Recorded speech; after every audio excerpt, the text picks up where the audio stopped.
Leave life on passive income या सिरीजमध्ये पुन्हा एकदा तुमचं स्वागत. पॅसिव्ह इन्कमवर आपण आयुष्य जगू शकतो का नाही ह्याच्याबद्दल खूप लोकांच्या मनात शंका असेल. काही उदाहरणं मी देतो. मी स्वतः गेल्या 19 वर्षांपासून गुंतवणूक करतो आणि अनेक वर्षांपासून मी 3 महिने दरवर्षी वेकेशन घेतो. आत्ताच यावर्षी माझं युरोपचं वेकेशन झालं फॉर 3 months. पुढच्या वर्षी मी 2 महिन्यासाठी ऑस्ट्रेलियाला चाललो आहे आणि त्याच्या पुढच्या वर्षी फुटबॉलचा वर्ल्ड कप आहे US मध्ये 2026मध्ये.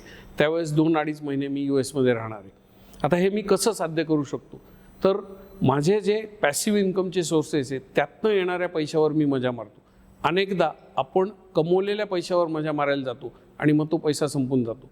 आयडिया ही आहे की तुम्ही कमवलेल्या पैशाची आधी गुंतवणूक करा आणि मग दुधावर जी साय साठेल त्याच्यावरती मजा मारा. थोडा धीर धरा आणि पॅसिव्ह इन्कम जनरेट होस तर थांबा. ते एकदा झालं की you will have lot of time freedom आणि तुम्ही तुमच्या मनाप्रमाणे तुमचं आयुष्य जगू शकता. असं आयुष्य जर तुम्हाला जगायचं असेल तर माझ्या बायोमधला एन्क्वायरी फॉर्म भरा. मी तुमची मदत करीन to live a financially free life.